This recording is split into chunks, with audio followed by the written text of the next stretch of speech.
Good morning. Good morning, thank you. Thank you. What great timing for this debate. Just a few days after the UKIP plant, Jean-Claude Juncker, gives us a bill for 1.7 billion. But they knew about it earlier. It's only in the... it could only be, couldn't it, in the modern-day European Union, that financial readjustments mean that a country that has got nearly 60% youth unemployment is going to have to put a bit more money in to give to the Germans. I mean, what an incredible system we've set up. How are things going to improve? They're not. The model is wrong. Helena touched on it. The model actually is wrong. And I think it's wrong in two principal ways. Firstly, the idea that you can take all these disparate countries and put them together inside an economic and monetary union is madness. And I remember very well, and I mean, Gerald made the point when we were having our debate about this, we said, well, surely you have to have political union for this to work. What they thought in Brussels was, no, don't talk about that. Just talk about the wonderful economic benefits, and then, as night follows day, political union will follow. That was what they believed inside the European Commission, because remember, the aim of this project is to create a United States of Europe. It is about the abolition of nation-states and their replacement with a flag, an anthem, and a variety of presidents, most of whom we've never heard of. But that's what the project's actually about. And there were economists screaming, saying, look, you can make the argument, actually, that Germany and the Benelux countries and some bits of Scandinavia do constitute an optimal currency zone. And in pure economic terms, that can work. But the Club Med countries, are never going to fit inside of this. And the result has been a tragedy. An absolute tragedy. These countries stuck inside a currency they should never have joined in the first place. So how are things going to get better in Greece and in Cyprus and in Italy and probably in the end in France too? Simple, by the single currency blowing apart and not existing anymore. The second problem we've got, we can talk about becoming more competitive until we're blue in the face. We can talk about trying to compete with the Far East. None of it is worth a row of beans. And why? Because the political system that was set up very cleverly in the 1950s was set up to be beyond our democratic fingertips. We cannot change existing employment legislation in the member state countries. We cannot change health and safety at work rules. And we cannot change environmental rules because once something becomes a European law, it becomes part of the acquis communautaire, the body of law that is held by the European Commission. And there's nothing David Cameron, there's nothing the British electorate, there's nothing the French electorate, if they actually wanted reform, which I actually don't think they do. There's nothing any of us can do to change it. And so we found ourselves with this social market model, which may have been very good for our consciences in the 1960s and 70s, but actually leaves us increasingly uncompetitive against the rest of the world. And I would particularly point out what no one's mentioned. We've all talked about the summit last week and the 1.7 billion bill and Cameron banging his fist on the table. What everyone's forgotten is what was also agreed that day is that we would up the level that we're going to cut carbon dioxide emissions to 40%. So just at the very same time that the Americans have gone for shale gas, the Indians and Chinese are mining coal on a scale that we can scarcely imagine, we've decided that more wind energy and higher bills for our manufacturers is the answer. So my conclusion is that there is not going to be any resolution to the Eurozone. It will be a slow, long, lingering death. The Europe that I grew up in was split from east to west by the Berlin Wall, and it's now split from north to south by the Eurozone. The question is France a northern European country or a southern European country? And I think rapidly France is sinking further south. I want to come back to you. Last night at the dinner, Eric Cantor and Mike Milken, they were speaking, and they asked in the audience how many of you are not from the UK. And I think it would just be helpful to see how many here are not from the UK this morning. So about half, more or less, right? More or less. So just bearing that in mind. With regards to some of the points that you just made, some people might argue that, well, Europe was also formed to maintain peace, for democracy. The single market has helped millions of people get jobs. We see a lot of beneficial trade routes having been set up, or trade, what do you call it? Countries trading with each other. I mean, Germany alone, when you look at some of the trade relations out there, you have something like 1,500 companies in Germany that are British, something like between 200 and 250,000 people employed via those companies, sizable FDI that goes back and forth. I mean, haven't some parts of Europe worked, and isn't it just like a matter of we're making sausages now, and when you make sausages, you just have to keep going. You know, we're living in a global economy. You know, all through GATT and the World Trade Organization, we've been through 4 decades of global trade liberalisation.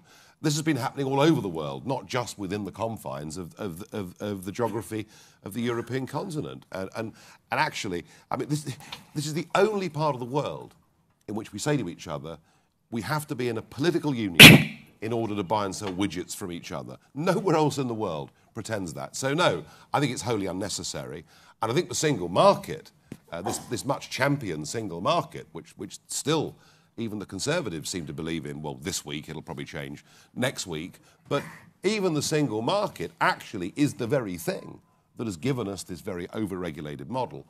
And if I could be selfish for a minute and just talk about the United Kingdom as opposed to the rest of Europe, being members of a customs union single market means that we, as the world's 6th or 7th largest trading nation, we're actually forbidden from making our own trade relationships with any other part of the world. In fact, we had a World Trade Organization meeting a couple of years ago where the British delegation was asked to leave the room.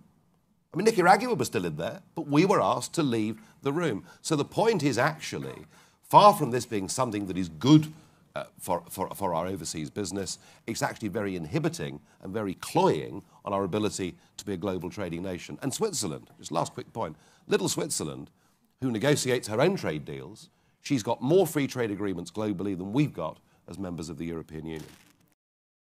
They need us as much, if not more, than we need them, and therefore they are vulnerable and they will have to renegotiate if that's the route that we want to take. But Howard, that's economically, I'm completely with you. You know, we are now the Eurozone's biggest export market in the world. Yes. You know, the deficit, as you say, is about 45 billion a year. 200 billion over the last 5 years, and no sign of that changing. So I agree with you. I mean, Lord Digby Jones said, actually, you could get a free trade deal with the EU within 24 hours because the German car industry would demand that that was the case. And I agree with that. But the renegotiation point, I disagree with you strongly. There are really, I mean, what this is coming to, and this is not where Cameron wanted to be, but it's where he's been pushed to. And it seems with each by-election that takes place, his line has to... I wondered how long it was going to take to come onto that. Well, I mean, before Clacton, he'd never even talked about renegotiating the free movement of peoples. That had never even been on the... In fact, for his whole political career, he'd been a champion of the free movement of peoples. But the point is this, there are 2 things the Brits would need in a renegotiation. You know, being told we can catch herrings in Massoland or something like that just isn't going to cuss it. I'm sorry. And it really isn't. Well, you know, a minor cosmetic... Oh, you do. But a minor cosmetic concession isn't going to cut it.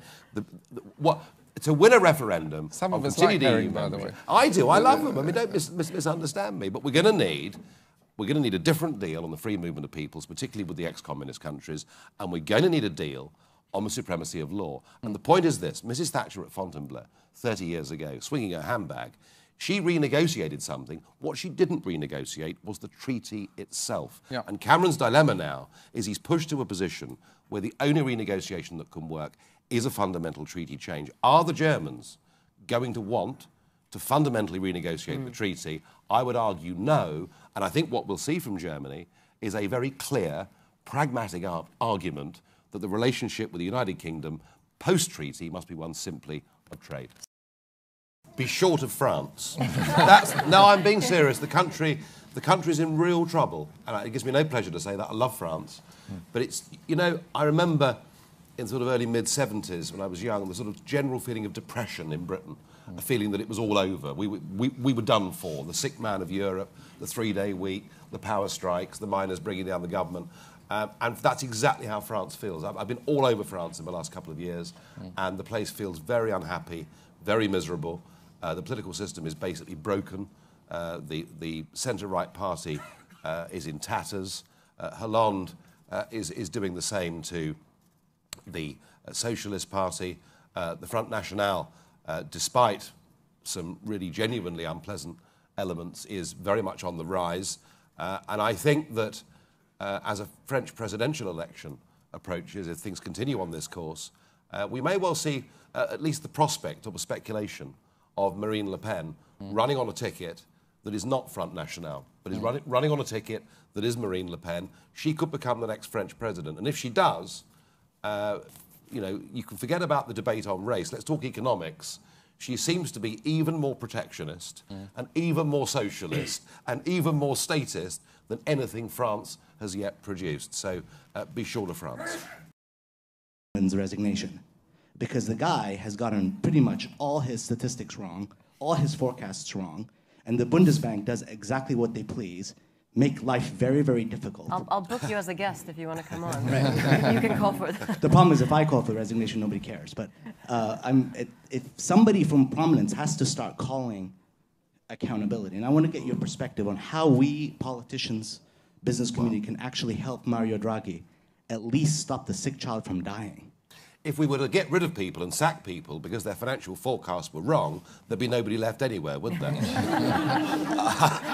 Including this government. So, it doesn't really work like that. Draghi, I suppose, could be credited, you know, with having made the comment a couple of years ago that we will do whatever it takes, that probably for then did stem the flow of what looked like another desperate downward move, and with the possibility of more bailouts or bail-ins. So I think Draghi does have, if I'm being, forget my opinion, but within the European Parliament, within the European Commission, within Brussels itself, Draghi at the moment is one of the few respected figures. And do you think he has full authority right now? You don't think it's getting compromised by this relentless German pressure? Well, I think the architecture of Europe is very complicated, isn't it? This system of the Commission, and I talked earlier about the acquis communautaire and the way that the Commission has the sole right to propose legislation, and once it's passed, it owns it. The European Parliament, which is like effectively like the House of Lords. We can delay things, we can amend things, but we can't initiate law.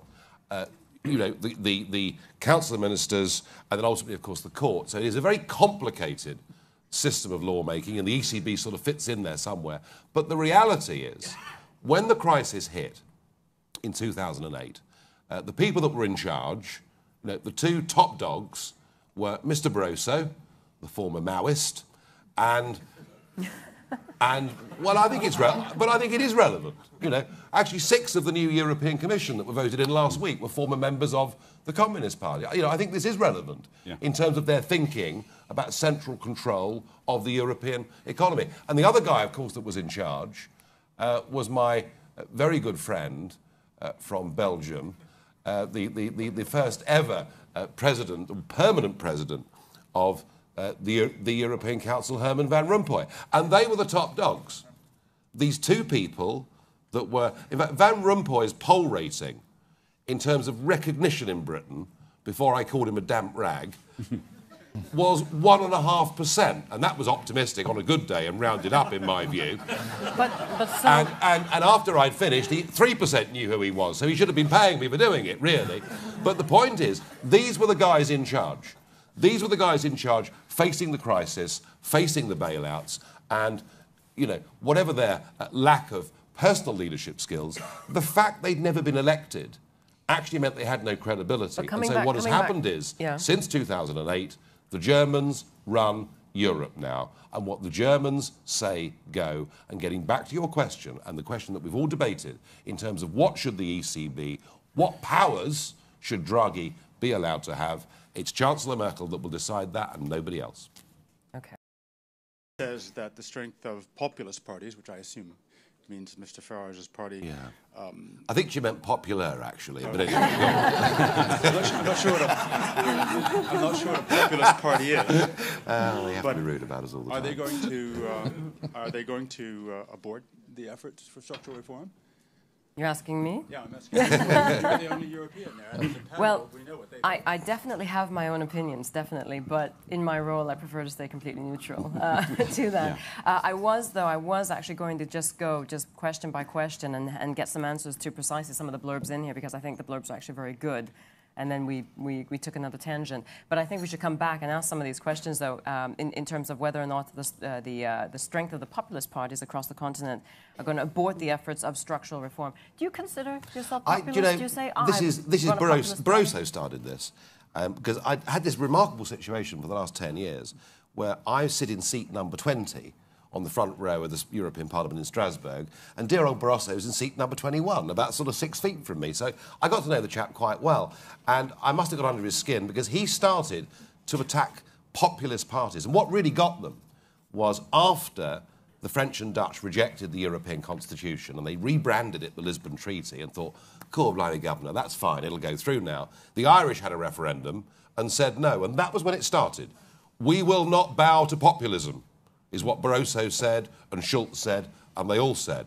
And parties like mine were branded populist. What it means is they will not bow to democracy. They will do whatever they can to ignore the peoples across this continent. And in the end, this is going to break. It cannot work. You cannot go on ignoring people and putting them inside a totally artificial national construct. Bigger issues, but at the moment I see Brussels as in denial still. And Euroscepticism is growing everywhere, and it's growing on the right, the centre, and the left, and even in Germany. I mean, it's very interesting. You talked about Germany, and the German guilt was such that the European project and their positive role in it was a way of them showing the world that actually they're rather good people. But even in Germany, Alternative for Deutschland, who are the least populist party I've ever seen in my life, because they're very intellectual in terms of their approach to the electorate, and they're now in double-digit scores. They're winning seats in regional elections. They've won seats in the European Parliament. So actually, this Eurosceptic trend is happening everywhere. Nigel. I'm going to say this to you. The European project is a post-war project designed to bring warring states together around the table, and in that it was a laudable and sensible thing to do. But before anyone knew what was happening, they'd foisted upon us a treaty. And that treaty's been updated and amended several times. And we can sit on this panel and talk to a blue in the face about reform and change and new leaders in Europe. None of it will make any difference unless there is fundamental treaty change. And I do not see that treaty change. Even the prospect of Britain leaving will not mean the French and Germans will want treaty change. So I think the whole thing politically is, frankly, it's done for. And the sooner it breaks up, the better. And then perhaps we can have a Europe, a more sensible Europe, a Europe that has a free trade area, a Europe that has cooperation, a Europe that has reciprocity, but not political union. And that was God interjecting. What I wondered about it was a bit of clap of thunder there.